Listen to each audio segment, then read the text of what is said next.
Sesaat lagi Anda akan menyaksikan Apa Kabar Indonesia Malam, didukung oleh Prenagen.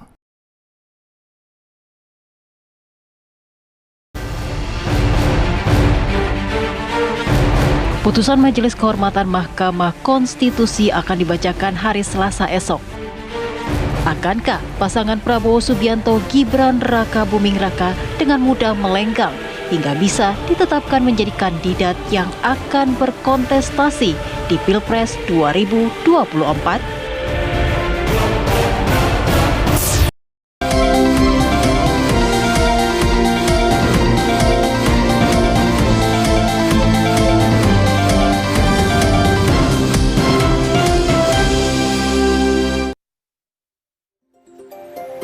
Assalamualaikum warahmatullahi wabarakatuh. Selamat malam pemirsa, apa kabar Anda di awal pekan ini? Anda, para pemirsa dari Apa Kabar Indonesia Malam mungkin termasuk salah satu yang menanti apa yang menjadi putusan dari MK Majelis Kehormatan Mahkamah Konstitusi yang akan diumumkan esok. Apakah bisa menjegal langkah Gibran Raka Buming Raka untuk berkontestasi di pemilu 2024 dan juga bagaimana persiapan yang dilakukan oleh Koalisi Indonesia Maju. Nanti kita akan bahas tentunya semuanya di Apa Kabar Indonesia Malam kali ini. Nanti kita dengarkan bagaimana pengamat hukum tata negara dan juga perwakilan dari Koalisi Indonesia Maju. Selengkapnya sesaat lagi. Dan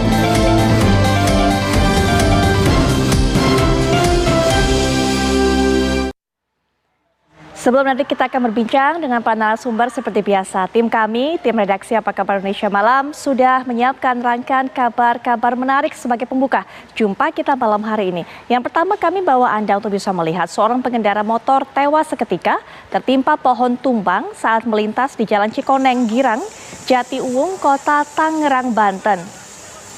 Dengan menggunakan 5 buah gergaji mesin, petugas berusaha memotong bagian pohon yang menutupi korban. Dan diketahui korban bernama Solihin, warga yang tinggal tidak jauh dari lokasi kejadian. Dari dalam tas ditemukan petugas, diduga korban rencananya akan bermain sepak bola hingga peristiwa naas ini terjadi. Nah, setelah dievakuasi dari bawah batang pohon, jenazah korban dibawa ke Puskesmas Manis Jaya Jatiuwung, Kota Tangerang. Menurut warga, sebelum pohon tumbang, cuaca di sekitar lokasi tersebut mendung dengan angin yang cukup kencang.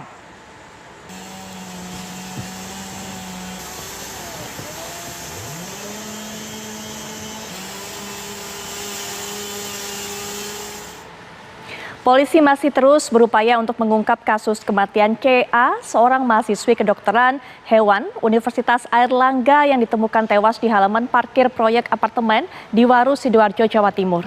Selain menunggu hasil otopsi, Satreskrim Polresta Sidoarjo saat ini telah melakukan uji toksikologi untuk mengetahui kadar racun dalam tubuh korban. Nah, uji ini dilakukan karena diduga kematian korban akibat gas helium yang ditemukan di lokasi kejadian. Selain itu, polisi juga telah memeriksa adik CA yang tinggal bersama dengannya di apartemen di Surabaya dan sejumlah orang di lingkungan kampus yang sering berhubungan dengan korban, termasuk juga dosen pembimbing korban. Diketahui sebelumnya, pemirsa, selain mendapati CA tewas di dalam mobil, polisi juga menemukan surat wasiat di dalam mobil yang ditujukan kepada saudara, adik, dan ibunya.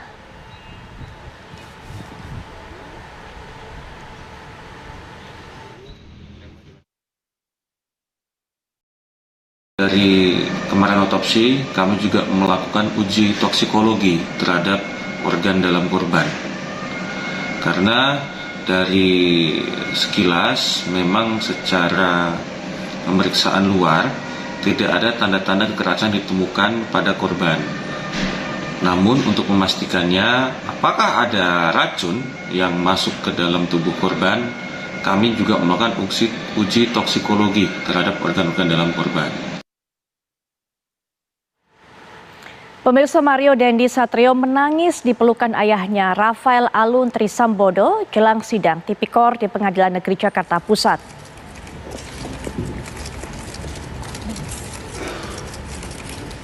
Inilah pemirsa momen saat Mario Dendi memeluk ayahnya Rafael Alun jelang sidang tindak pidana pencucian uang. Beberapa kali terlihat Rafael Alun mencium, mengusap dan menepuk bahu putranya tersebut. Mario Dendi dihadirkan pihak jaksa sebagai saksi dalam persidangan mantan pejabat pajak Rafael Alun dalam kasus dugaan gratifikasi dan tindak pidana pencucian uang. Selain Mario Dendi, jaksa juga menghadirkan anak Rafael yaitu Angelina Embun Prasasya.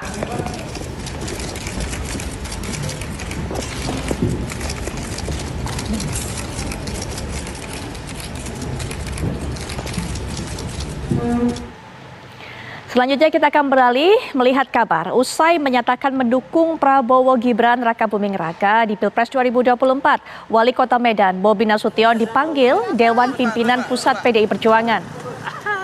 Bobi tiba di DPP PDIP sekitar pukul 15.47 waktu Indonesia Barat pada sore tadi. Pemanggilan ini diduga karena pernyataan Bobi yang mendukung pasangan Prabowo Subianto dan Gibran Rakabuming Raka dalam Pilpres 2024.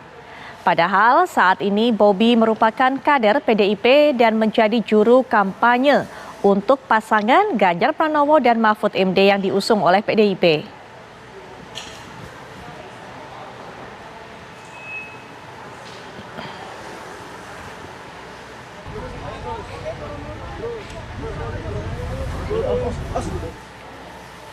Sudah sekitar berlalu 2 jam setelah kedatangan Bobi Nasution ke kantor DPP PDIP Jakarta. Nah, untuk mengetahui bagaimana prosesnya hingga saat ini, rekan kami Nadila Saleh akan mengabarkan untuk Anda. Silakan Nadila. Ya baik, selamat malam Putri Viola dan juga pemirsa. Ini sekiranya pukul 5 sore tadi Bobi Nasution yang merupakan kader PDI Perjuangan dan juga menantu dari Presiden Joko Widodo ini usai melakukan pertemuan dengan Komarudin Watubun, Dewan Kehormatan PDI Perjuangan, yang mana pertemuan ini dilakukan merupakan pemanggilan yang dilakukan terhadap Bobi Nasution oleh Sekjen PDI Perjuangan Hasto Kristianto mengenai apa sebenarnya alasan pertemuan ataupun pemanggilan ini dilakukan oleh Hasto terhadap Bobi Nasution. Tadi kami mendapatkan keterangan dari Komarudin Watubun Dewan Kehormatan yang menyebutkan bahwa pemanggilan ini dilakukan usai Bobi Nasution pada tanggal 25 Oktober kemarin ini menyatakan dukungan kepada calon presiden dan calon wakil presiden dari Koalisi Indonesia Maju, Prabowo Subianto dan juga Gibran Rakabuming Raka. Padahal kita ketahui bersama bahwa Bobi Nasution ini merupakan kader dari PDI Perjuangan begitu. Tadi pada pukul 5 Bobi Nasution keluar dari DPP PDI Perjuangan. Dia tidak menyatakan keterangan apapun, menyampaikan keterangan apapun kepada awak media. Namun tadi kami sempat mewawancarai Komarudin Watubun yang melakukan pertemuan dengan Bobi Nasution, yang mana Komarudin Watubun menyampaikan bahwa pertemuan ini dilakukan untuk mendengarkan bagaimana klarifikasi dari Bobi Nasution atas dukungan yang dia berikan kepada paslon dari koalisi lain. Padahal kita ketahui bahwa PDI Perjuangan juga saat ini telah mengusung Ganjar Pranowo dan juga Mahfud MD sebagai calon presiden dan juga calon wakil presiden begitu. Tadi lebih lanjut disampaikan oleh Komarudin Watubun bahwa dalam klarifikasi tadi Bobi Nasution ini meminta izin kepada PDI Perjuangan untuk menyatakan ataupun memberikan dukungannya kepada Prabowo Subianto dan juga Gibran Rakabuming Raka. Namun dirinya menyampaikan bahwa masih ingin tetap menjadi kader dari PDI Perjuangan. Dalam hal ini secara tegas Komarudin Watubun Dewan Kehormatan PDI Perjuangan menyampaikan bahwa PDI Perjuangan secara tegas melalui Megawati Soekarno Putri menyampaikan ataupun meminta kepada seluruh kader dari PDI Perjuangan untuk satu arah mendukung Ganjar Pranowo dan juga Mahfud MD. Dan dalam hal ini Komarudin Watubun juga secara tegas bahwa menyatakan bahwa PDI Perjuangan tidak memperbolehkan kader dari PDI Perjuangan untuk melakukan politik dua kaki begitu. Hingga akhirnya kesimpulan dari pertemuan tadi Komarudin menyampaikan bahwa PDI Perjuangan meminta Bobi Nasution untuk memikirkan kembali arah dukungan politiknya, dan apabila dia masih tetap ingin mendukung Prabowo Subianto dan juga Gibran Rakabuming Raka, maka dirinya harus memberikan surat pernyataan mengundurkan diri sebagai kader dari PDI Perjuangan begitu. Kemudian Putri Viola dan juga pemirsa, memang jika kita melihat bagaimana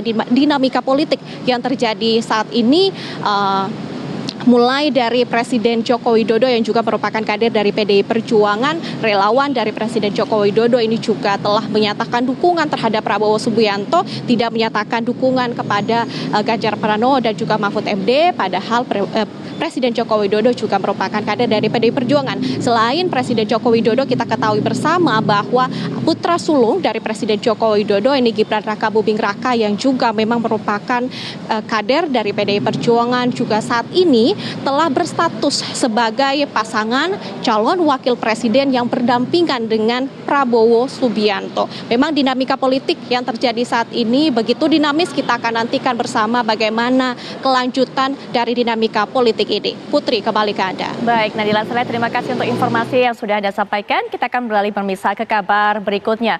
Kita akan lihat bagaimana pengumuman dari tim pemenangan nasional, yaitu Baca Pres dan juga Bacawa Pres, dari Prabowo Subianto dan juga Gibran Rakabuming Raka. Karena memang ini resmi sudah dibentuk. Sejumlah nama besar mengisi Dewan Pengarah dan Dewan Pembina TKN dari Koalisi Indonesia Maju. Nama-nama pengurus TKN Prabowo Gibran disampaikan oleh Nusron Wahid sebagai Sekretaris TKN. Pembina terdiri dari Habib Lutfi bin Ali bin Yahya, Jenderal TNI Purnawirawan Wiranto, Abu Rizal Bakri, Hatta Rajasa, Jenderal TNI Agung Gumelar, serta Jeffrey Geovani. Dan Ketua TKN Prabowo Gibran yaitu Rosan Perkasa Roslani menjelaskan bahwa nama-nama tersebut berdasarkan masukan dari semua lapisan golongan. Sementara itu untuk Dewan Pengarah terdiri dari Ketua yaitu Erlangga Hartarto, Wakil Ketua Sufmi Dasko Ahmad, Agus Harimurti Yudhoyono, Zulkifli Hasan, Yusril Iza Mahendra, Anies Mata, dan Kaesang Pangarep.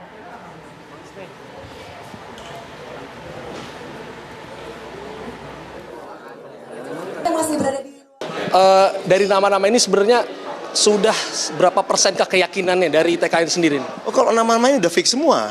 Yang tadi disebutkan sudah fix semua. Maksudnya nama tambahan nanti Bang? Nama-nama tambahan ada terus karena terus mengalir ya. Tentu saja banyak masukan-masukan dari berbagai pihak, berbagai organisasi yang mendukung, berbagai elemen masyarakat juga yang mendukung kita. Termasuk dari berbagai daerah. Tentunya kita akan terus finalkan karena bagaimana ini kan bagian dari berproses. Nah, bagian dari berproses. Gitu. Tim pemenangan pasangan Capres dan Cawapres mulai bersiasat, mulai dari menentukan siasat hingga memasang bidak yang berpotensi mampu meningkatkan elektoral. Sejumlah nama dari kalangan ulama dan politisi pun digadang-gadang untuk membawa Capres dan Cawapres meraih simpati rakyat. Pertarungan 3 calon presiden dan wakil presiden semakin menegangkan. Tim pemenangan Ganjar Mahfud MD selangkah lebih maju. Tim pemenangan nasional atau TPN yang dimotori oleh Deputi Politik 5.0 Andi Wijayanto. Tim TPN yang lebih awal terbentuk dari pasangan Capres dan Cawapres lainnya sudah mempersiapkan debat Capres-Cawapres yang akan digelar oleh Komisi Pemilihan Umum sebanyak 5 kali. Komunikasi tim Capres dan Cawapres pun kian rapat mengatur strategi memenangkan Pilpres 2024. Kami harus mempersiapkan proses debat secara khusus karena berbeda dengan 2014-2019 ini debat tentang 3 calon. Nanti proses yang sama kami akan lakukan dengan Prof. Mahfud sehingga kami selalu akan mendapatkan gambaran yang lengkap dari Capres dengan Cawapres bagaimana beliau berdua bisa memandu kami di TPN untuk bergerak sesuai dengan pertimbangan-pertimbangan dan kebutuhan-kebutuhan strategis yang Mas Ganjar dan Prof. Mahfud rasakan. Setelah lama menunggu penantian, akhirnya TKN Koalisi Indonesia Maju yang mengusung Prabowo Subianto dan Gibran Rakabuming Raka terbentuk. Tim kampanye nasional yang dipiloti oleh mantan Wakil Menteri BUMN Rosan Ruslani beranggotakan dari berbagai kalangan, mulai dari kalangan santri, ulama, tokoh muda, aktivis partai politik, dan lain sebagainya. TKN dibentuk untuk menciptakan nilai-nilai positif dalam berkontestasi untuk kemajuan kaum muda. Kita pun dalam membentuk tim ini mencoba untuk merangkum masukan, inspirasi, inputan dari semua lapisan, dari semua golongan, dari kaum santri, dari kaum akademia, dari kaum muda, dari para tokoh-tokoh senior, dari para relawan, dan tentunya dari unsur partai dan yang lain-lain. Sehingga diharapkan tim ini bisa memberikan kontribusi yang positif terhadap jalannya pesta demokrasi ini. Dan sesuai dengan arahan dari Bapak Prabowo, bahwa tim ini harus menjalankan tugas dan fungsinya dengan membawa aura yang menyampaikan hal yang positif, yang penuh dengan keterbukaan, menjunjung tinggi persatuan dan kesatuan.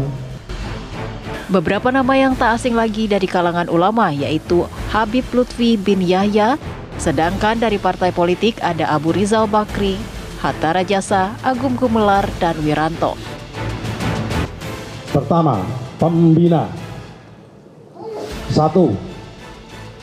Habib Lutfi bin Ali bin Hashim bin Yahya. Ulama karismatik dari Pekalongan. Jenderal TNI Purnawirawan Dr. Haji Wiranto. Insinyur Haji Abu Rizal Bakri, mantan Ketua Umum Golkar dan Ketua Umum Kadin.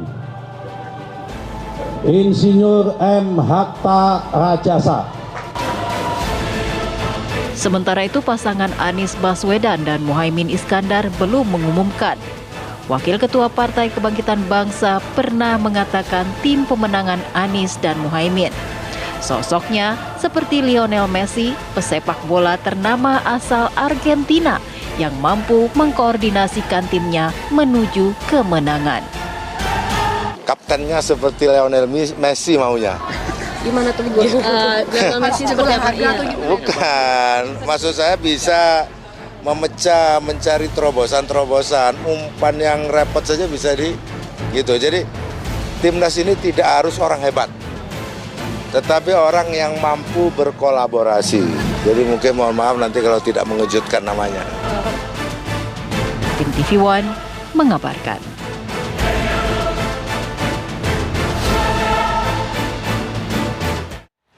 Tarik ulur pengembalian kartu anggota PDI Perjuangan milik Gibran Raka Buming Raka masih ramai diperbincangkan. Belum selesai perbincangan soal kartu anggota, Gibran ditarik partai lain keluar dari kandang banteng.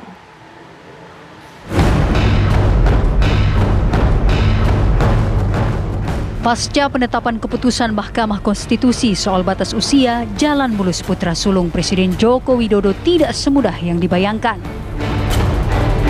Hubungan PDI Perjuangan dengan keluarga Jokowi semakin renggang. Pengembalian kartu keanggotaan partai politik PDI Perjuangan yang dikantongi putra sulung Presiden Joko Widodo lama dikembalikan setelah Gibran resmi mendaftar ke KPU sebagai cawapres dari Prabowo Subianto. Tarik ulur pengembalian kartu keanggotaan Gibran bagaikan sebuah drama berepisode. Gembar-gembor Gibran akan melompat atau ditarik keluar dari kandang banteng semakin santer terdengar. Bahkan, Sekjen PDI Perjuangan Hasto Kristianto telah mengeluarkan statement di hadapan media. Keanggotaan Wali Kota Solo Gibran Raka Buming Raka di PDIP sudah berakhir setelah menerima pinangan dari Prabowo Subianto. Kartu keanggotaan sebagai kader partai PDI Perjuangan pun sudah dikembalikan dan Gibran sudah pamit. Hasto juga menambahkan Gibran telah menjadi bagian dari keluarga besar Partai Golkar. Saya juga sudah menerima telepon dari Mas Erlangga saat itu Ketua Umum Golkar bahwa Mas Gibran ini dikuningkan, digolkarkan. Maka ya otomatis Mas Gibran karena mencalonkan bersama Bapak Prabowo sudah tidak menjadi bagian dari keluarga PDI Perjuangan. Artinya dipecat, Pak? Ya suratnya sudah dikirimkan, ya artinya etika politik harus dipenuhi. Artinya Mas Gibran yang sudah pamit melalui Mbak Puan, yaitu artinya pamit untuk dicalonkan dengan Partai Gerindra dan Partai Golkar. Usai menghadiri haul di Ponpes Az-Zayadi, Laweyan, Solo, Jawa Tengah, Gibran Rakabuming Raka mengelak pertanyaan wartawan. Gibran mengaku diundang oleh Partai Golkar hanya untuk menghadiri hari jadi partai berlambang pohon beringin tersebut pada tanggal 6 November 2023 di Jakarta. Golkar katanya mau diumumkan jadi anggota pas hari ulang tahun. Bener nggak itu Mas infonya Mas? Rencananya nggak begitu, jadi besok hanya mendatangi HUT aja. Ya, pun nggih, makasih nggih. Tidak ada pengumuman. Pun makasih. Pengumuman kader jenengan tidak ada. Tahu saya tidak ada agenda seperti itu. Nggih, makasih nggih. Semoga aja. Lantas, apakah betul Gibran Rakabuming Raka akan dikuningkan oleh Partai Golkar? Kita tunggu saja nanti. Tim TV One mengabarkan.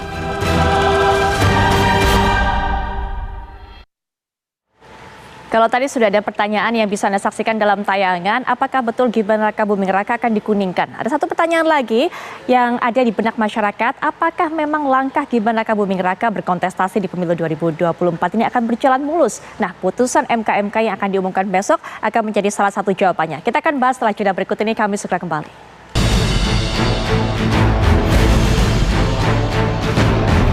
Hari Selasa, 7 November besok seakan menjadi penentu. Akankah Gibran Rakabuming Raka bisa melenggang dengan mudah untuk mendampingi Prabowo Subianto di kontestasi Pilpres 2024 mendatang? Esok, Majelis Kehormatan Mahkamah Konstitusi yang dipimpin oleh Jimli Asidiki akan mengumumkan putusan soal dugaan pelanggaran kode etik Ketua MK dan Hakim Konstitusi. Laporan dugaan pelanggaran etik ini muncul usai para hakim MK memutus perkara Undang-Undang Nomor 7 Tahun 2017 tentang pemilu soal batas usia Capres-Cawapres.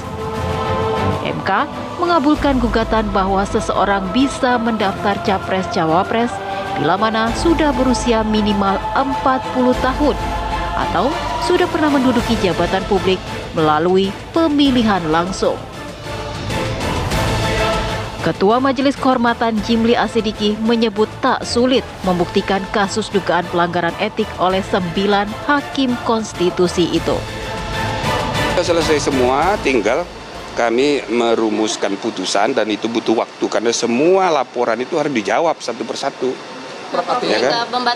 Jika putusan MK nanti membatalkan perkara 90, artinya Gibran juga otomatis membatalkan. Iya, makanya saya jangan sebut dulu, biar nanti dibaca, didengar sendiri. Nah itulah permintaan sebagian besar pelapor itu kan begitu. Berarti masih terbuka begitu? Apa? Terbuka kemungkinan bahwa nanti hasil yang putusan MK ini bisa menganulir putusan. Ya itulah salah satu yang ditunggu-tunggu. Jangan dijawab sekarang, dijawabnya hari Selasa. Termasuk kalian nunggu-nunggu ini kalau ada ini gitu kan. Biar seru lah, biar. Jimli juga mengungkapkan putusan Mahkamah Konstitusi bisa diubah oleh MK sendiri. Hal ini merujuk dari gugatan baru uji materi oleh mahasiswa terhadap putusan soal batas usia Capres-Cawapres. Jadi posisi yang diminta hakim terlapor itu tidak ikut di dalam persidangan memeriksa nanti perkara nomor 141 sudah registrasi tapi belum disidang belum. Jadi dia dikirim bukti kemarin, makanya saya puji-puji. Ini bagus ini kan putusan MK bisa berubah oleh MK sendiri. Lantas, akankah putusan Majelis Kehormatan Mahkamah Konstitusi bisa mempengaruhi proses pendaftaran bakal calon presiden serta bakal calon wakil presiden? Bagaimana Koalisi Indonesia Maju mempersiapkan diri jika putusan Majelis Kehormatan Mahkamah Konstitusi menganulir putusan terkait syarat pencalonan Capres-Cawapres? Tim TV One mengabarkan. Mendengar pernyataan yang disampaikan oleh Ketua MK tadi, Jimli Asidik, ini membuat pikiran ataupun juga prediksi yang ada di kalangan masyarakat ini semakin liar. Kita akan prediksikan juga mengenai hal ini, apa kemungkinan yang terjadi. Tadi Jimli Asidik sudah mengatakan bahwa tentunya bisa saja tidak susah untuk bisa membuktikan adanya dugaan pelanggaran kode etik yang dilakukan oleh 9 hakim MK. Kemudian juga terakhir tadi dijelaskan oleh Jimli Asyidik, bisa saja juga kemudian jika putusan MK dibatalkan oleh MK sendiri. Nah, apa kemungkinannya, kemudian juga bagaimana kesiapan dari Koalisi Indonesia Maju untuk bisa mendengarkan putusan besok, apa yang sudah direncanakan. Kita akan bahas mengenai hal ini, sudah hadir tentunya di samping saya para narasumber yang akan memberikan pandangannya. Yang pertama adalah Wakil Ketua Umum Partai Gerindra yang juga merupakan juru bicara Koalisi Indonesia Maju, sudah hadir Bang Habibur Rahman. Assalamualaikum warahmatullahi wabarakatuh. Selamat malam Bang Habib. Selamat malam. Baik, selain Bang Habib yang menemani saya di studio, kita juga akan dengarkan bagaimana pandangan dari pengamat hukum tata negara yang juga merupakan salah satu pelapor yang juga pernah menjabat sebagai Wamenkumham. Tentunya ada Bang Denny Indrayana yang juga bergabung dengan kita saat ini sedang berada di Australia sepertinya. Selamat malam, Assalamualaikum warahmatullahi wabarakatuh, Bang Denny Indrayana.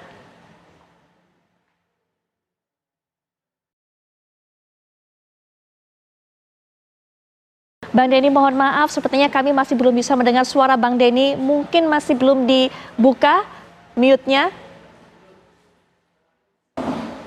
Mohon maaf, kami juga masih belum bisa mendengar Bang Denny.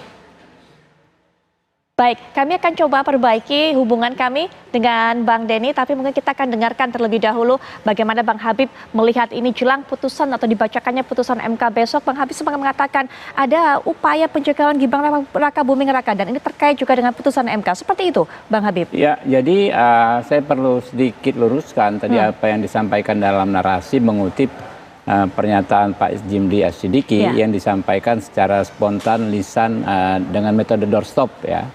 Itu bukan konversi resmi dan bukan pernyataan tertulis. Jadi itu juga bukan keputusan awal dari MK-MK ini.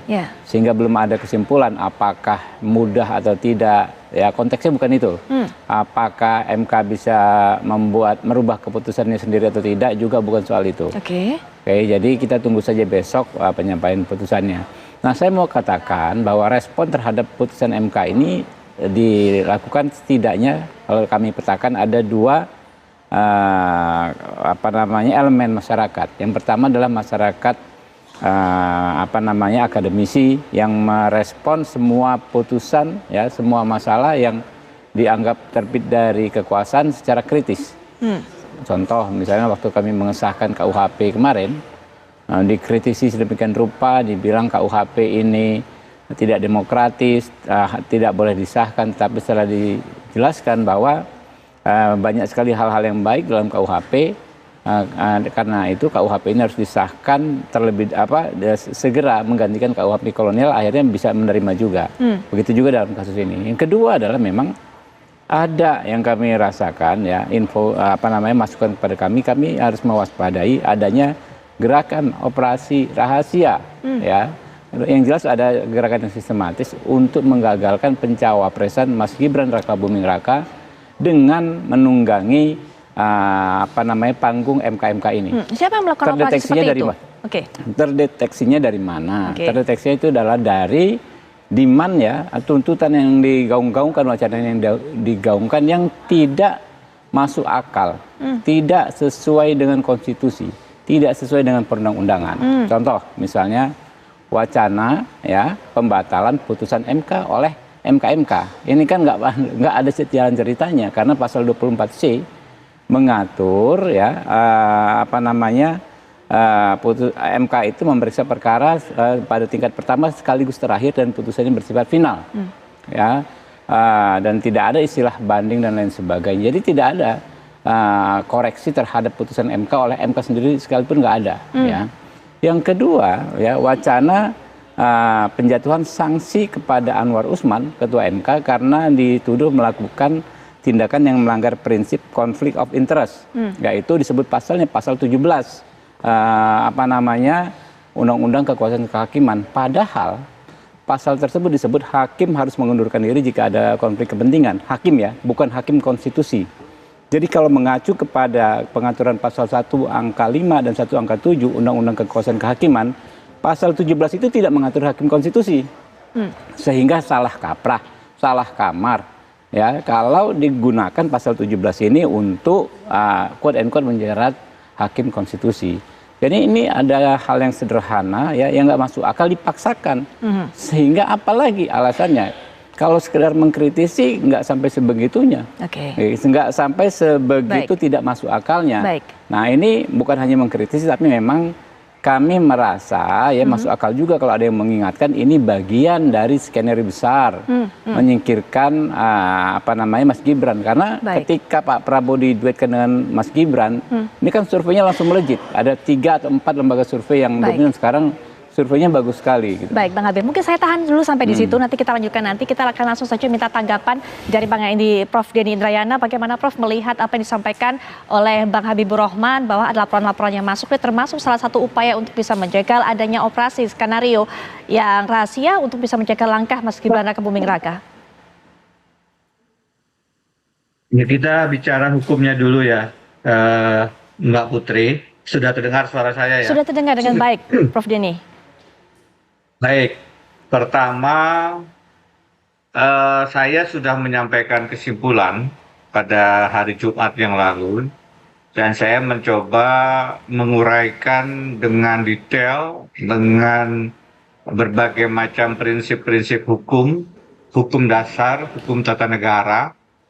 Ada banyak sekali argumen yang tidak bisa saya ungkapkan dalam waktu yang singkat di sini, misalnya terkait dengan kenapa final and binding itu bisa dikecualikan, kenapa putusan MK bisa juga masuk tidak hanya memberikan sanksi etik. Tapi saya mulai dari satu argumen awal yang terkait dengan saya sendiri misalnya.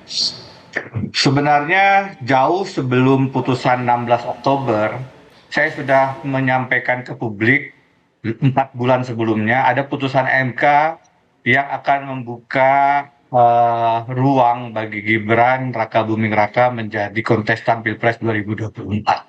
Saya sudah sampaikan itu di tengah ramainya komentar saya tentang sistem pemilu legislatif terbuka dan tertutup saat itu. Kemudian 2 bulan menjelang putusan, tanggal 27 Agustus 2023, saya sudah menyampaikan surat resmi ke MK untuk meminta mundur Ketua Mahkamah Konstitusi Anwar Usman. Kenapa ini penting disampaikan? Berbeda dengan pelapor-pelapor yang lain, saya punya hak konstitusional, kedudukan hukum untuk menyoal putusan. Kenapa? Karena saya sudah menyampaikan pengaduan sebelum putusan. Kalau pelapor yang lain yang melaporkan setelah putusan, argumentasi final and binding menjadi lebih kokoh. Tetapi saya yang sudah mengingatkan sebelum putusan 2 bulan sebelumnya, tidak bisa disamakan kedudukan hukumnya dengan yang baru melaporkan setelah putusan. Apa logikanya? Karena putusan-putusan yang dibacakan pagi sebelum putusan 90, yang diperiksa hanya oleh 8 hakim, itu faktanya kemudian menolak permohonan. Baik, Prof. Denny, jadi mohon maaf. Kalau ajuan laporan saya diperiksa lebih awal, itu dengan batas penalaran yang wajar, dengan peraturan MK sendiri yang meminta, mewajibkan, mengharuskan hakim mundur apabila ada kepentingan langsung putusan itu dengan keluarganya, maka Hakim Anwar Usman juga mestinya mundur. Satu lagi, Mbak. Prof. Denny, mohon maaf sekali. Mungkin satu poin lagi, mungkin bisa disampaikan nanti setelah jeda, Prof. Denny. Termasuk kita juga ingin dengarkan bagaimana penjelasan Prof. Denny untuk memprediksi hasil sidang MK yang akan membuat Gibran Raka Buming Raka ini batal menjadi cawapres. Tapi mungkin nanti, mohon maaf sekali, Prof. Nanti kita akan sambung lagi, kita akan dengarkan pernyataan dari Prof. Denny, tapi setelah jeda kami sudah kembali saat lagi.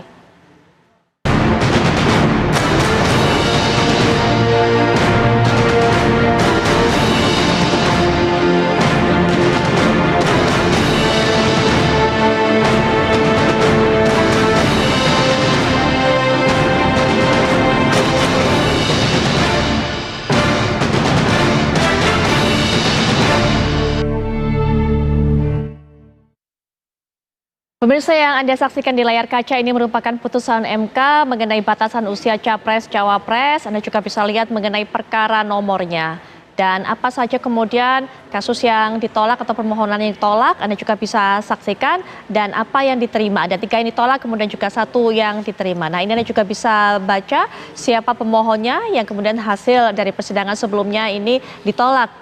Kemudian juga nanti akan ada 1 hasil yang diterima. Sambil kita juga nanti akan mendengarkan kembali bagaimana pandangan dari Prof. Denny Indrayana mengenai hal ini. Tadi sempat kami sampaikan masih ada tersisa 1 poin. Nah, ini Anda juga bisa saksikan yang diterima. Kita lihat siapa saja yang menjadi hakim Mahkamah Konstitusi. Anda bisa saksikan, dan juga dalam besok dalam yang akan diumumkan dari putusan pelanggaran etik, dugaan pelanggaran etik ini pada 9 hakim Mahkamah Konstitusi. Sudah ada 21 laporan pelanggaran etik sejauh ini. Kita akan kembali. Ya, tapi sebelumnya kita juga lihat ini adalah ada 5 laporan kepada Anwar Usman, kemudian 15 laporan maksud saya kepada Anwar Usman, kemudian juga 5 laporan kepada Manasi Tompul dan juga Guntur Hamzah. Ada 4 laporan kepada Arif Hidayat dan Saldi Isra, 3 laporan kepada Daniel Yusmik dan Eni Nurbaningsih, dan juga 1 laporan Suhartoyo dan Wahidudin Adam. Nanti kita akan lihat bagaimana kemudian laporan-laporan ini diputuskan oleh MK yang akan diumumkan esok. Tapi tadi kita sudah sempat mendengarkan penjelasan dari Prof. Denny Indrayana, sempat saya tahan, ada tersisa 1 poin. Prof, silakan disampaikan, Prof. Iya, jadi menyambung tadi ya, saya pemohon satu-satunya di antara, pelapor satu-satunya yang menyampaikan ini sebelum putusan. Dan itu karenanya saya minta diberikan ruang untuk juga menyoal putusan. Karena tadi seperti dilihat, putusan yang tanpa Ketua Anwar Usman itu ditolak semua. Baru setelah beliau ada, itu kemudian dikabulkan sebagian. Maka saya bilang, seandainya laporan saya diperiksa lebih awal dan saudara Anwar Usman didismiss dari memeriksa perkara ini, ya kemungkinannya ditolak juga. Kalau kita bicara asas hukum, Mbak, ini kan kita hari-hari ini dijali dengan argumen bahwa ada final and binding, Padahal itu hanya 1 asas. Mari kita lihat asas-asas hukum 2 saja, saya ingin sampaikan. 1 adalah asas hukum exceptio probat regulam in quasibus non exceptis. Artinya adalah, there is an exception to every rule. Dalam setiap aturan itu selalu ada pengecualian. Tidak ada kemudian asas hukum yang itu berlaku mutlak. Yang kedua, ada lagi asas yang mengatakan leges sine moribus fane. Artinya apa? Law without morality are meaningless. Saya ingin mengatakan bahwa hanya menyandarkan kepada final and binding saja, itu hanya 1 asas hukum yang bisa dibantah dengan asas-asas hukum yang lain. Kenapa? Karena hukum itu selalu adil, melihat dari berbagai aspek. Tidak ada 1 asas yang mutlak begitu. Tidak boleh. Bahkan kalau kita bicara aturan-aturan dasar konstitusi sekalipun. Karena itu, mari kita melihat ini dengan kacamata yang utuh, yang menyeluruh begitu. Kenapa DKPP misalnya pada saat memeriksa tentang kepemiluan, Profesor Jimli Asidiki itu dalam banyak perkara kemudian tidak hanya memberikan sanksi etik, tapi juga memberikan sanksi non etis. Kenapa demikian? Karena memang untuk mencari solusi tidak jarang hukum kemudian menemukan solusi-solusi baru. Sama halnya dengan judicial review yang ada di MK, menguji undang-undang itu hadir dengan menabrak prinsip supremacy of parliament, sovereignty of the parliament, supremasi parlemen, kedaulatan parlemen yang awalnya produk undang-undangnya tidak bisa diganggu-gugat, itu kemudian dikatakan lewat 1 putusan yang sangat monumental, landmark decision, Marbury versus Madison. Jadi kalau kemudian MK yang sekarang punya kewenangan menguji, mengharamkan adanya judicial activism, adanya terobosan-terobosan solutif, dia sebenarnya bertentangan dengan kelahiran dirinya sendiri. Yang berasal dari menabrak prinsip sovereignty of the parliament. Jadi poin saya adalah, kalau kemudian kita beradu asas, beradu prinsip hukum, itu ada jalan untuk mencari solusi dari persoalan ini sepanjang kita ingin mengembalikan kehormatan kewibawaan Mahkamah Konstitusi. Sekarang di mana-mana sayangnya dijadikan mahkamah keluarga, karena ketuanya tidak mundur. Itu prinsipnya. Sampai di situ mungkin Prof Denny. Keduanya tidak menerapkan judicial disqualification atau recusal, mundur dari perkara di mana dia punya benturan kepentingan. Apalagi benturan kepentingannya adalah keluarga presiden. Ya, baik. Langsung saja Bang Habib mungkin Intinya ya yang paling dipersoalkan selama ini termasuk oleh Bung Denny ini soal benturan kepentingan. Yang itu memang nggak bisa dibuktikan secara hukum. Di mana benturan kepentingannya? Ini ya yang diatur, yang diuji adalah norma, bukan perebutan hak orang per orang gitu kan ya. Dan produknya erga omnes. Kita kasus Hakim Konstitusi Saldi Isra yang mengadili sendiri ya perkara yang menguntungkan dirinya sendiri, pasal 87 Undang-Undang Nomor 7 tahun 2020, di mana Saldi Isra ya yang tadinya belum 55 tahun dianggap memenuhi syarat sebagai hakim konstitusi, lalu ada tambahan bonus dengan ketentuan yang baru 5 tahun masa jabatan. Dia tidak mundur. Tidak pula dipersoalkan sama rekan-rekan soal konflik of interest. Ini bukan soal keponakan dari istrinya lagi, soal dirinya sendiri. Dan Mahkamah Konstitusi ini setahu saya, hampir setiap edisi Ketua Mahkamah Konstitusi ini pernah menguji undang-undang tentang Mahkamah Konstitusi sendiri. Nggak ada yang pernah bilang konflik of interest loh. Kok kenapa begitu sekarang ya ketika kita ingin mengajukan anak muda ya sebagai cawapres Mas Gibran, menjadi satu masalah yang begitu besar, ya kan? Jadi nggak ada. Nanti dulu kalau saya dikasih pertanyaan ini saya jawab, masa dipotong terus, ya kan? Baik. Ya, jadi nggak ada gitu loh. Yang kedua, ya azas yang disampaikan oleh Saudara Denny tadi, silahkan saja menjadi bahan diskusi. Tapi ingat, begitu ada putusan hakim dalam setiap perkara, disitulah finalnya perdebatan. Ya, nggak bisa gitu. Pak Denny sudah benar, waktu masih berjalan mengirimkan surat, sudah benar. Tetapi ketika suratnya tersebut disampaikan, setelah itu ada putusan, selesai di situ. Karena tidak ada putusan yang salah. Begitu sudah diputus oleh majelis hakim, harus dianggap benar. Ini yang saya pelajari menjadi dasar ya. Saya belajar Sudikno ya, bahwa berdasarkan saksi palsu pun, kalau sudah inkrah harus tetap dianggap benar. Begitu juga beberapa kasus misalnya yang melibatkan akil muhtar. Baik. Ya dalam PHPU di mana dia terbukti menerima suap. Kemudian juga yang melibatkan Patrialis Akbar, ya kan? Di mana terbukti juga menerima suap. Tidak ada yang mempermasalahkan soal putusan perkara di Mahkamah Konstitusinya gitu loh. Sehingga sudah benar apa yang diatur 24C. Jadi azas, Pak, ya rekan-rekan, namanya azas itu juga harus diterjemahkan dalam norma yang konkret. Baik, Bang Habib. Norma yang konkret dalam 24C Undang-Undang Dasar 45 itu nggak bisa dilanggar karena sudah sangat rigid dan jelas pengaturannya. Baik. Final dan pengadilan tingkat pertama dan terakhir. Nggak ada pengadilan ulangan. Ya, nanti mungkin Prof bisa diberikan tanggapan, termasuk Prof Denny juga menjelaskan nanti bagaimana keyakinannya bahwa hasil putusan MK ini bisa membuat Gibran Rakabuming Raka ini batal menjadi cawapres dari Prabowo Subianto. Tapi nanti setelah jeda Prof kita akan kembali saat lagi. Baik pemirsa, kita juga lihat di layar kaca Undang-Undang Republik Indonesia Nomor 48 Tahun 2009 ada pasal 5 di mana hakim dan hakim konstitusi wajib menggali, mengikuti dan memahami nilai-nilai hukum dan rasa keadilan yang hidup dalam masyarakat. Anda juga bisa lihat ayat 23, Bang Habib. 5. Kita akan lihat ayat 5. Kita juga coba tayangkan. Tadi ayat kami 5, hanya pasal 5, pasal tadi 17, pasal 17, ayat 5. Nah, ini kita mungkin juga sajikan pasal 6-nya. Tapi mungkin, nah ini pasal 5-nya. Ya. Pasal 17 ayat, yang dijadikan 3 ayat. Baik. Pasal 17.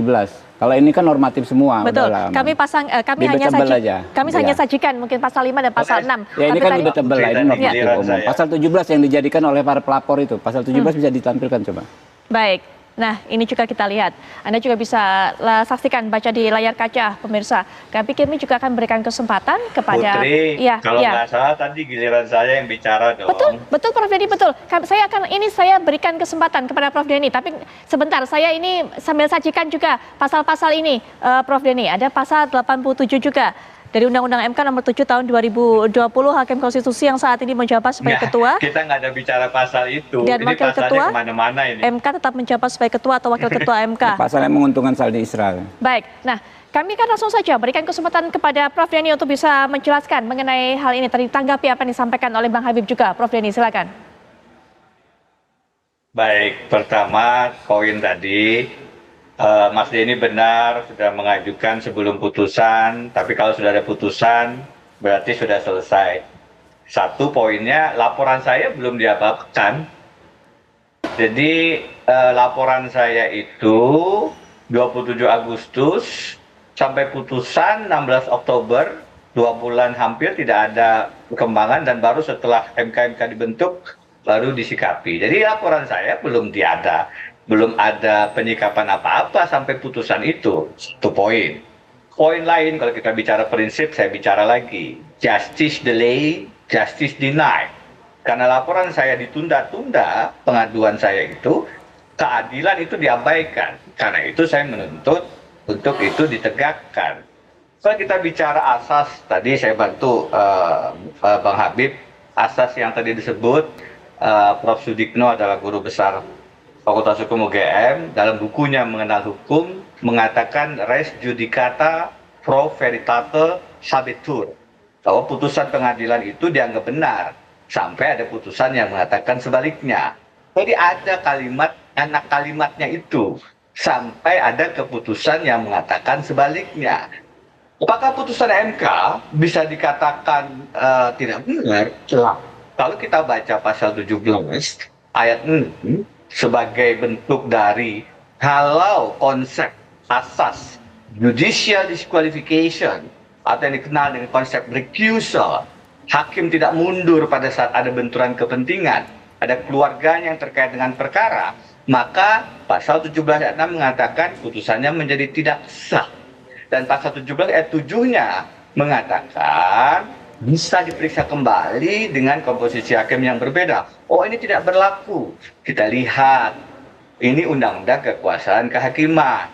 Pasal 24 mengatakan kekuasaan kehakiman itu Mahkamah Agung juga Mahkamah Konstitusi. Jadi ini berlaku dengan sebentar Bang Habib. Kalau kemudian izinkan saya bicara, Bang Habib, tadi saya Bang Habib bicara, saya diam. Silakan Abangku. Pada saat kita nanti bicara tentang apakah ini nanti ada benturan kepentingan atau tidak, kita lihat besok putusan MK.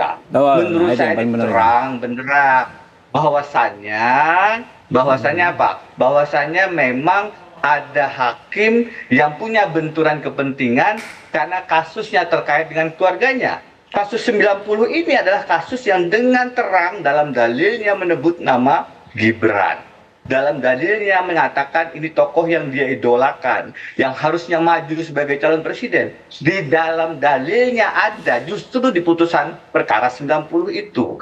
Jadi dengan batas penalaran yang wajar sebenarnya tidak sulit. Dan saya yakin, hakul yakin, besok dalam putusan MK, saya melihat Pak Jimli akan menegaskan ini, bahwa ini ada benturan kepentingan yang harusnya disikapi dengan sangat mudah oleh seseorang yang negarawan. Poin terakhir sebelum nanti kita berikan ke kesempatan, yang namanya Undang-Undang Dasar 45 itu harus dibaca secara utuh menyeluruh. Pada saat dia final and binding, putusan 24 tentang MK itu harus dibaca juga ada prinsip independence of the judiciary, kemerdekaan kekuasaan kehakiman. Artinya apa? Kalau MK-nya mudah diintervensi oleh kepentingan politik, kalau MK-nya ada hakim yang tanpa alasan diganti karena berbeda dengan kepentingan politik putusan Undang-Undang Cipta Kerja Hakim Aswanto, kemerdekaan kekuasaan kehakimannya itu bisa diotak-atik, maka final and binding menjadi tidak ada maknanya. Baik. Kalau kemudian syarat menjadi hakim harus tidak tercela, negarawan, adil. Ternyata hakimnya bukan negarawan, masih tercela perbuatannya, tidak bisa berlaku adil, maka prinsip final and binding di situ mesti juga dipertanyakan. Lagi-lagi kita harus membaca secara utuh, sistematis, bagaimana kita memberikan satu konsep final and binding kepada hakim yang tidak tahu bahwa dia sedang memutus untuk kepentingan kakak iparnya Presiden Jokowi, untuk kepentingan ponakannya Gibran Raka Buming Raka, hal sesimpel itu dia tidak bisa memahami, itu bukan negarawan dan tidak layak diberikan prinsip final and binding. Baik, Prof. Baik, langsung saja Bang Habib, silakan. Ya, tentu kita sangat memahami ya undang-undang kekuasaan kehakiman. Tentu Pak Denny juga harus memahami sistematikanya, di mana diatur berbeda hakim agung, hakim konstitusi. Ya, di pasal 1 angka 5 ya yang disebut hakim itu adalah hakim agung dan hakim pengadilan yang di bawahnya. Hakim adalah hakim agung dan hakim yang ada di pengadilan di bawahnya. Hakim konstitusi diatur di pasal 1 angka 7. Itu dua hal yang berbeda, dan dalam pengaturan berikutnya, pengaturan mengenai hakim disebut sendiri, tetapi pengaturan mengenai hakim konstitusi selalu disebut hakim dan hakim konstitusi. Sekarang kita baca pasal 17. Di pasal 17 itu hanya disebut hakim. Artinya itu mengacu kepada hakim agung dan hakim pada pengadilan yang di bawahnya, yang memang sifat objek yang diadilinya berbeda dengan pengadilan perselisihan undang-undang dengan PUU yang menjadi objek dari Mahkamah Konstitusi. Kemudian ya, mengenai banyak hal asumsi-asumsi yang tanpa bukti disampaikan oleh Bung Denny, kita nggak bisa jadikan pegangan. Silahkan saja misalnya saudara Denny meyakini ya, Bung Denny ini meyakini pergantian Hakim Agung Aswanto itu bermasalah karena tidak sepakat dengan Undang-Undang Cipta Kerja. Silahkan dibuktikan gitu loh. Jadi kita nggak bisa bernegara ya dengan asumsi kita sendiri. Jadi nanti kita bisa menjadi anarkis gitu loh. Merusak cara berpikir yang seperti itu. Silahkan berpendapat, tapi jangan memaksakan asumsi-asumsi di kepala kita tanpa dasar, tanpa bukti, tanpa aturan yang ada gitu loh. Akhirnya bisa rusak semua kalau begitu. Tapi jika ada persepsi seperti itu, kemungkinan seperti itu dikatakan oleh Prof Denny, tidak ada persiapan dari koalisi? Prof Denny bisa berasumsi tentang sesuatu dengan versinya, tetapi banyak pihak, banyak versi lain di masyarakat. Kita mau kemana? Kita negara hukum. Karena itu sebagai komitmen kita ya, implementasi dari komitmen bahwa kita negara hukum harus kembali ke aturan. Apa yang diatur, apa yang ada normanya dalam undang-undang. Di pasal 17 jelas tidak ada hakim konstitusi, tidak disebut di situ. Karena apa? Karena memang beda urusannya. Yang diperiksa itu beda dengan hakim di pengadilan Mahkamah Agung. Gitu loh. Jadi nggak bisa dipaksakan. Banyak hal yang bagus yang disampaikan Bung Denny. Tapi kalau nggak ada dasarnya, belum ada norma yang menjadi dasar hukum, nggak bisa dipakai semua. Baik, Bang Habib. Silakan langsung Prof Denny. Yang disampaikan abang saya, Bang Habib, yang saya hormati ini sederhana sebenarnya. Bagian ketentuan umum ayat butir 5, pasal 1 butir 5 tentang hakim konstitusi, itu definisi yang kalau kita belajar legal drafting, kuliah yang saya berikan kepada mahasiswa saya, matters kalau ada sa huruf besar, sa huruf kecil.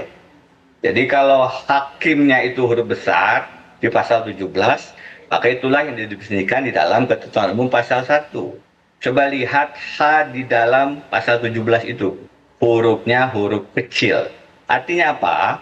Artinya dia generik semua hakim. Ini prinsip pelajaran dasar membuat aturan, ketentuan legal drafting yang simpel. Sama dengan kata Komisi Pemilihan Umum dalam Undang-Undang Dasar, itu KPU-nya kecil sehingga itu generik. Akhirnya sekarang hadir KPU, Bawaslu, DKPP.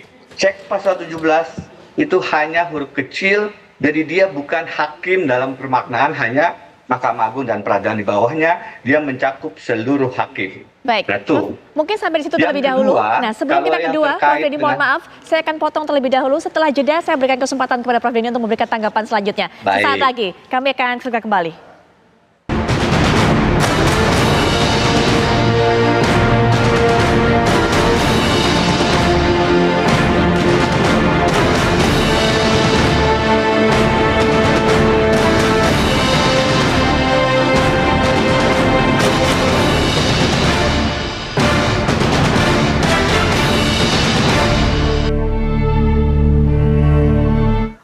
Majelis Kehormatan MK hari ini menggelar rapat internal tertutup yang membahas putusan Majelis Kehormatan MK terhadap Hakim Konstitusi termasuk Ketua MK Anwar Usman. Hasil rapat internal ini direncanakan diumumkan kepada publik pada Selasa 7 November esok. Rapat internal Majelis Kehormatan MK hari ini berlangsung sejak pukul 9 pagi di Gedung Mahkamah Konstitusi. Rapat tertutup tersebut dipimpin oleh Ketua Majelis Kehormatan MK, Jimli Asidiki, dengan para hakim Majelis Kehormatan MK lainnya. Nantinya putusan yang ditelurkan dalam rapat ini akan menentukan nasib Ketua MK Anwar Usman yang menerima laporan pelanggaran etik terbanyak, yakni 15 laporan.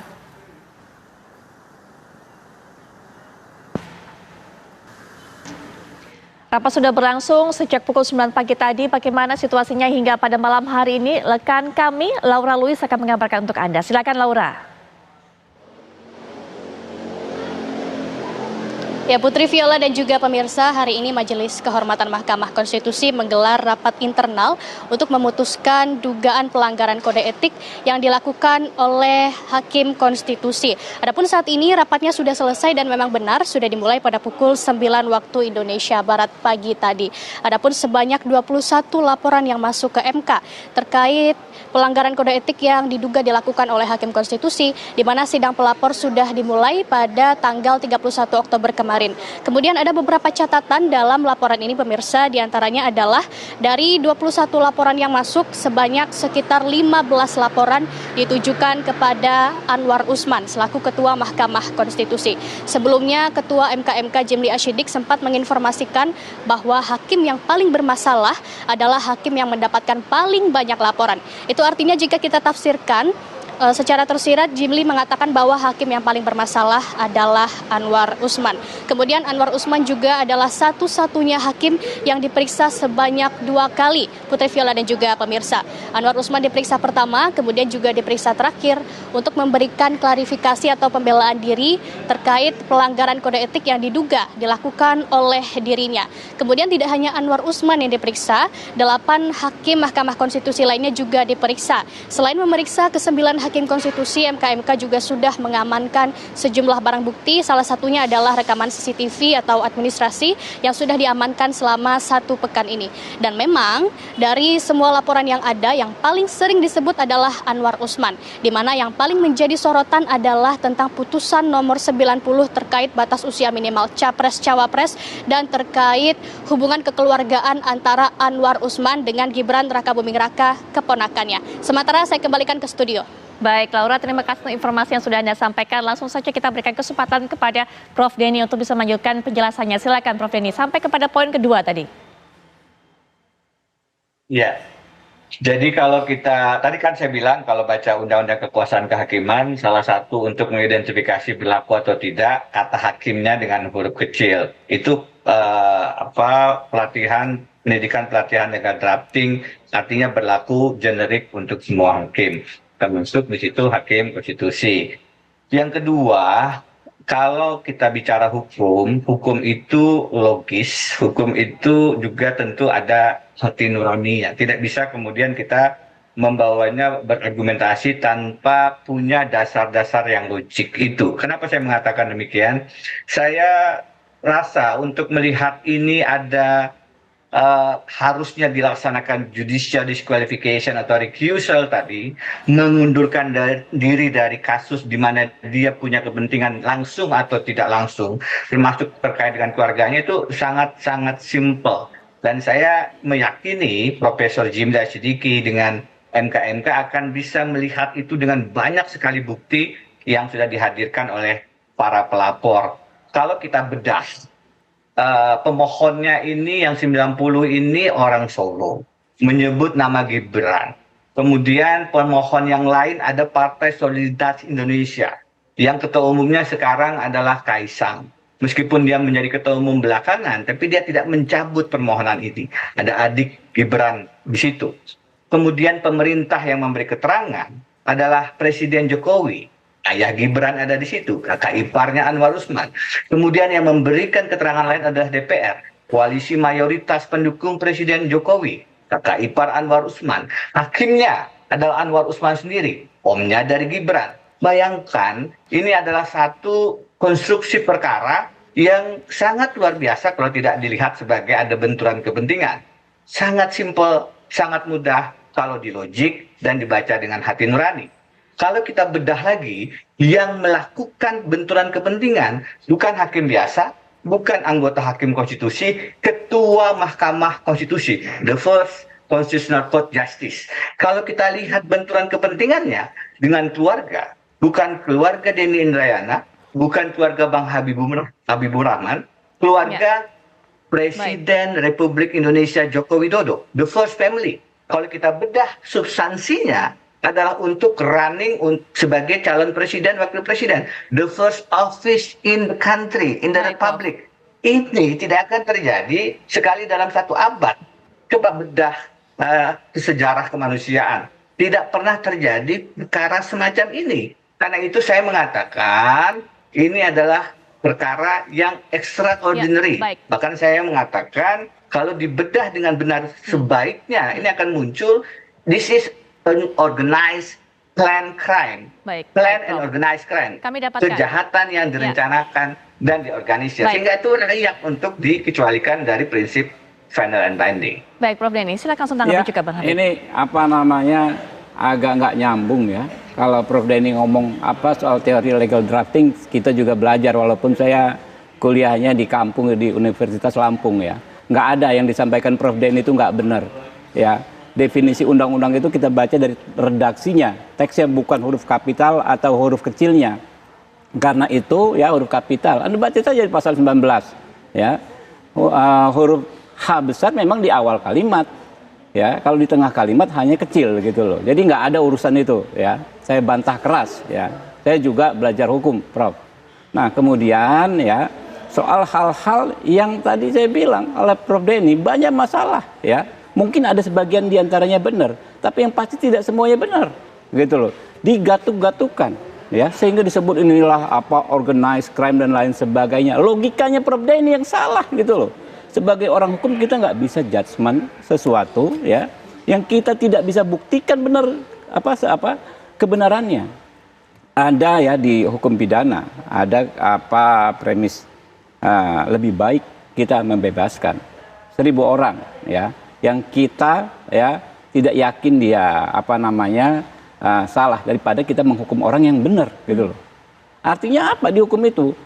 Kalau ingin menuduh sesuatu ya, kita ingin menjudgment sesuatu, kita harus super yakin. Yang tadi yang paling gampang misalnya soal fraksi di DPR dikatakan didukung oleh seluruh fraksi di DPR. Faktanya enggak gitu kok, gitu kan?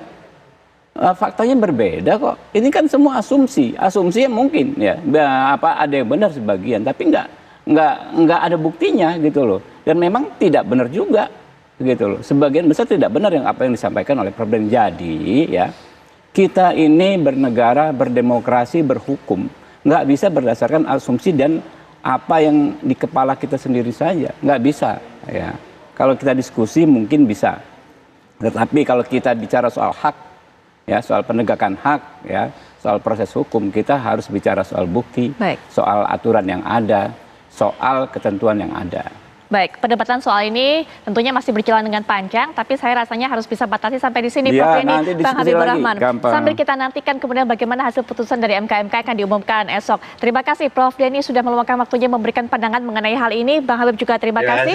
Baik, dan pemirsa, saat kami kembali setelah jeda kami juga akan bawa Anda untuk bisa melihat bagaimana seruan. Pemirsa, saat kami kembali setelah jeda kami juga akan bawa Anda untuk bisa melihat bagaimana seruan, demonstrasi ataupun juga aksi-aksi dilakukan di berbagai negara melakukan pemrotesan.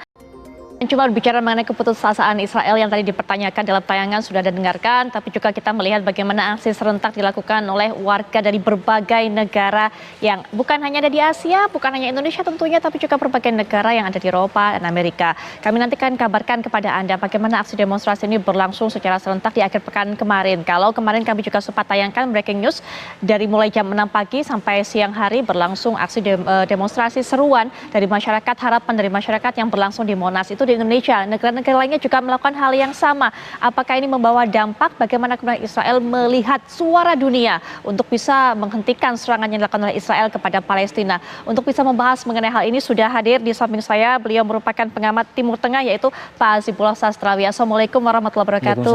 Selamat malam, Pak Hasibullah. Apa kabar? Alhamdulillah baik. Alhamdulillah. Nanti kita juga akan dengarkan bagaimana informasi terkini dari warga yang ada di Gaza. Nanti rekan kami juga Abu Husain akan mengabarkan untuk Anda.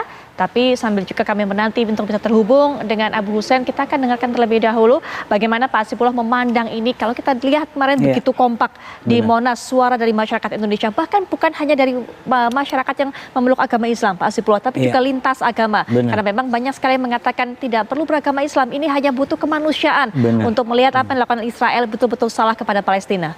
Iya, saya terus terang melihat gerakan rakyat di banyak negara, termasuk di Jakarta, termasuk yang terjadi di akhir pekan kemarin, itu minimal memberikan dua hal penting menurut saya. Yang pertama, terutama yang terjadi di Jakarta, itu menunjukkan bahwa sikap Indonesia atau perspektif Indonesia dengan berbagai macam keberagaman, kemudian keanekaan dan kemajmukan yang ada, itu sungguh mengagumkan kalau bagi saya. Dan saya betul-betul sangat terkesima dengan apa yang dilakukan oleh berbagai macam masyarakat di Monas kemarin.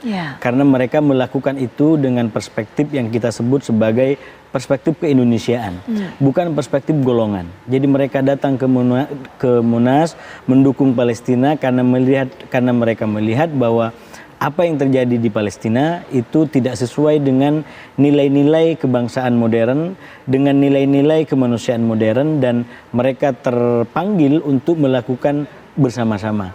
Tentu akan berbeda ceritanya kalau yang digunakan adalah perspektif golongan. Katakanlah golongan agama atau golongan keyakinan atau apapun. Maka ini yang sering saya bilang, kalau menggunakan perspektif ini bisa jadi sikap ini tidak menolong Palestina. Karena di Palestina kita tahu mereka juga terdiri dari berbagai macam agama yang berbeda-beda. Dan sekali lagi konfliknya bukan semata-mata soal agama, tapi ini konflik soal kemerdekaan bagi Palestina dan kedamaian bagi Israel. Bahwa ada dimensi agama karena di situ ada masjid, ada tempat-tempat disucikan, ada penderitaan, itu iya. Jadi ada justifikasi agamanya di situ. Tapi secara identitas konfliknya sendiri bukan persoalan konflik agama tadi. Nah, oleh karena itu cara pandangnya harus benar agar tidak kebetulan maunya menolong tapi justru memecah belah mereka gitu. Karena saya kelompok A maka saya akan mendukung kelompok A di sana. Padahal seluruh kelompok di Palestina membutuhkan bantuan. Itu konsekuensi dari perspektif yang tidak clear dalam mendukung Palestina. Nah, yang kemarin sekali lagi menurut saya itu perspektif yang sangat Indonesia sekali karena mencerminkan keanekaragaman kita, dan itu kita harapkan bisa betul-betul mendukung Palestina dan mendukung kita juga agar kita tidak terbawa dalam perdebatan seakan-akan ini menjadi konflik di internal kita. Walau bagaimanapun ini empati dan dukungan kepada mereka di sana. Jangan malah justru seakan-akan ini menjadi masalah kita di sini. Jadi ini harapannya dengan prinsip mendukung, jadi mendukung ke sana dan juga mendukung kita. Nah, yang kedua Mbak Putri, yang menurut saya tidak kalah penting dari gerakan masyarakat yang terjadi akhir-akhir ini termasuk di Jakarta, itu menunjukkan bahwa jantung kemanusiaan itu masih berdetak istilahnya. Nurani kemanusiaan itu masih ada. Dan nurani inilah yang kemudian menggerakkan masyarakat di berbagai macam negara untuk keluar memberikan dukungan kepada yang tertindas, kepada mereka yang diamuk secara membabi buta oleh Israel, sekaligus mendesak elit atau pemerintahannya agar tidak selalu mendukung Israel secara membabi buta.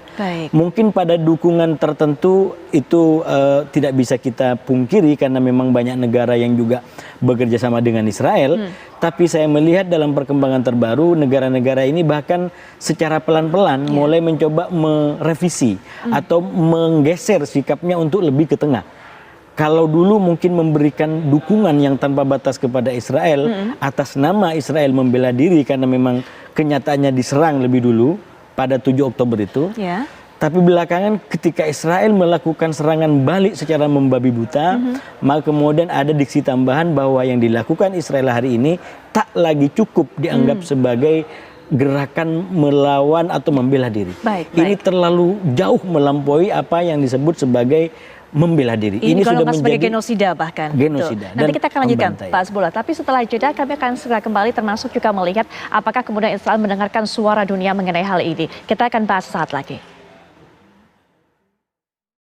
Kita sudah lihat tadi salah satu agenda yang dilakukan oleh Menteri Luar Negeri dari Amerika Serikat Antony Blinken mengunjungi Palestina, bertemu dengan Presiden Palestina. Apakah ini yang tadi sempat dikatakan Pak Hasibullah bahwa memang ada negara-negara yang saat ini kalau dulu awalnya membela secara ekstrim kepada Israel, sekarang sudah mengarah ke tengah, sudah mulai berpikir dengan hatinya selain dengan logikanya? Iya, saya melihat memang perkembangan yang terbaru tidak terlepas dari kunjungan Menlu Amerika yang tidak semuanya dipublikasikan, tapi beliau banyak melakukan pertemuan-pertemuan strategis, termasuk dengan elit pemerintahan di Irak. Kita tahu Irak ini juga menjadi basis-basis terutama bagi Amerika, dan di antara pertempuran dengan kelompok-kelompok yang terutama pro-Iran, itu Irak juga sering menjadi masalah.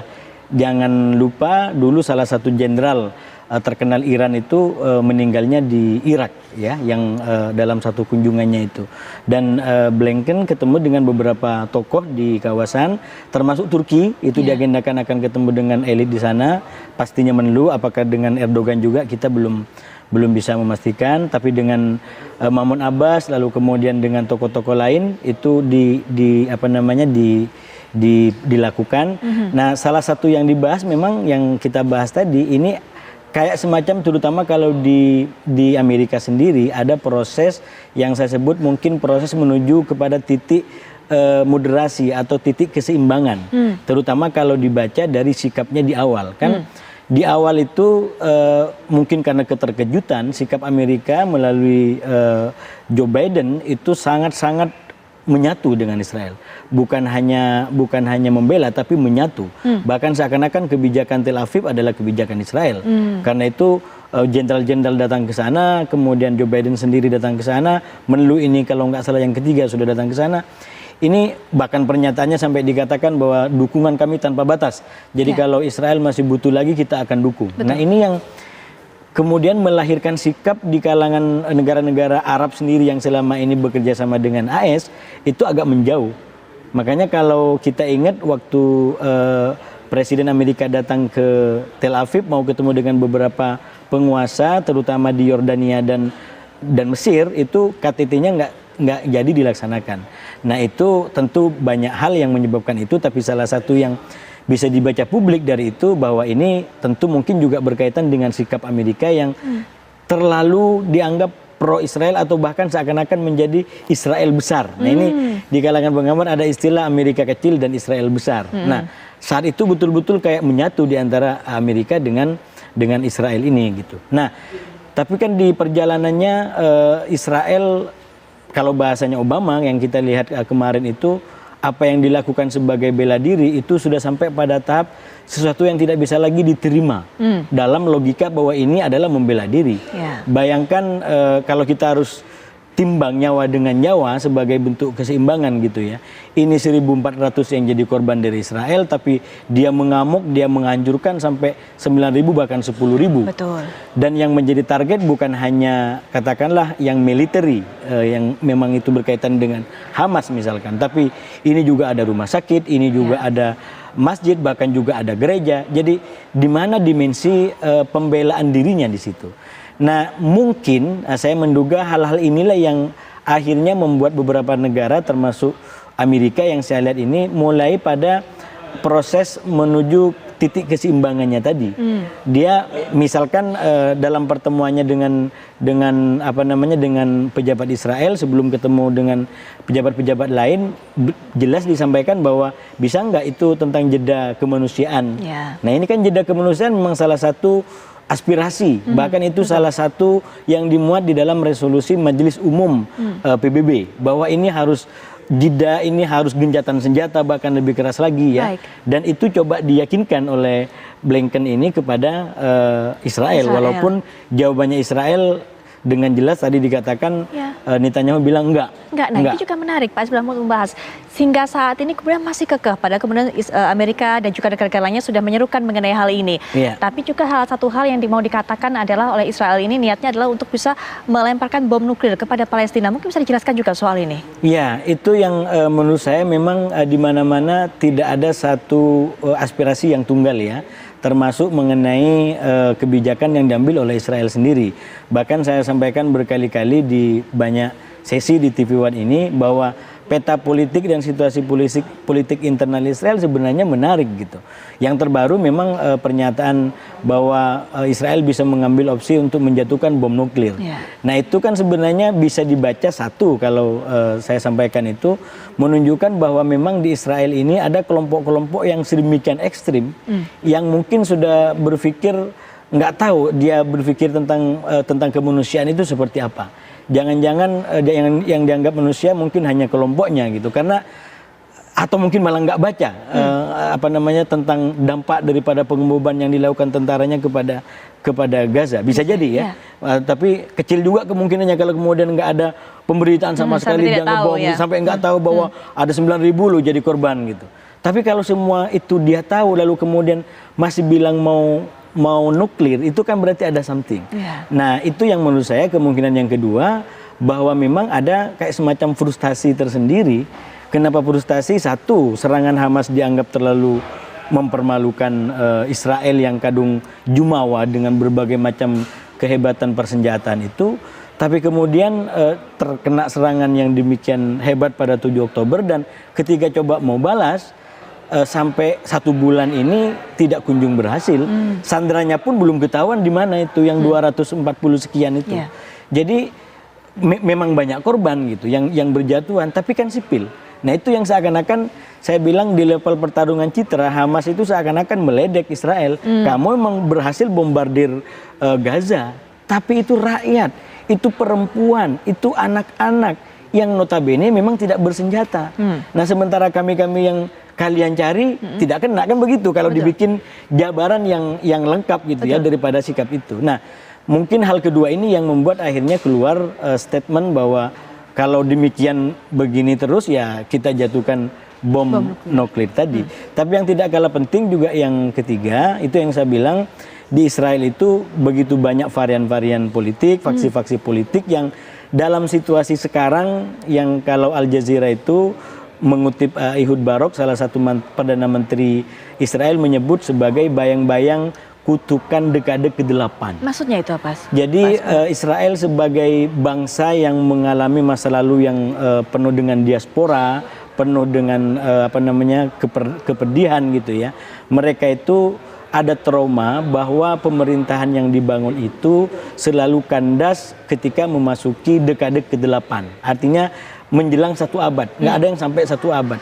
Ke-80, ke berapa itu sudah mulai ada gonjang-ganjing elit itu. Dan ini nggak main-main, salah satu yang menulis tentang ini itu adalah Ehud Barak yang tak lain adalah merupakan mantan Perdana Menteri di Israel.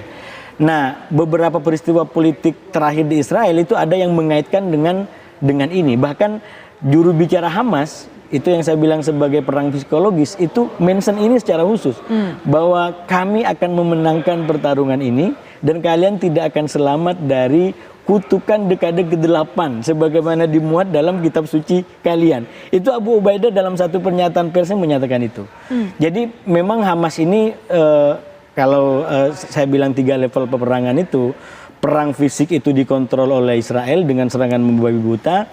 Tapi perang citra dan perang psikologis ini masih cukup berimbang. Bahkan Hamas cenderung mengontrol di situ dengan cara tadi strategi-strategi yang dimainkan. Misalkan Sandra, itu kan cukup mengguncang situasi di dalam di Israel gitu. Karena lalu yang mana yang akan dijadikan sebagai prioritas?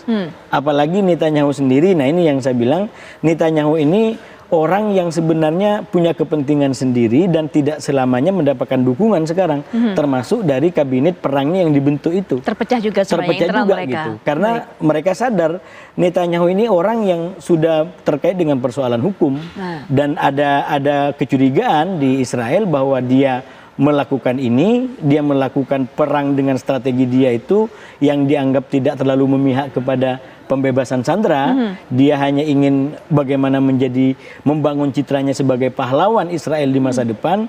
Itu salah satunya juga bisa terbebas dari ancaman hukuman atau bahkan pidana yang sebelum krisis ini terjadi dia sudah kewalahan menghadapi semua ini. Jadi intinya poin saya yang terakhir soal Israel, ini juga banyak faksi, banyak perbedaan dan masing-masing punya kepentingan, dan ini pula yang membuat elit-elit Israel termasuk dalam mengelola perang ini acap atau seringkali terjebak dalam deadlock politik. Baik, terima kasih Pak Asbullah sudah memberikan pandangan mengenai hal ini.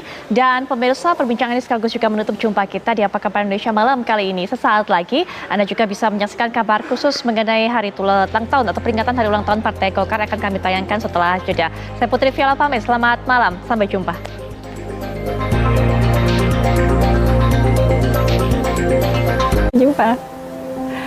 Kalau siaran sampai malam gini, biasanya badan aku terasa capek. Supaya badan aku tetap bugar, aku selalu berusaha penuhi kecukupan cairan dan mineral tubuh. Nah, makanya aku selalu minum Le Mineral yang diambil dari sumber mata air pegunungan dengan kandungan mineral esensial seimbang yang berkualitas. Le Mineral kemasannya juga ditutup berlapis loh. Bukan cuma disegel, tapi botolnya juga keras sebelum dibuka. Bikin kita ngerasa aman, bebas dari pemalsuan. Aku tadinya nggak bisa minum banyak.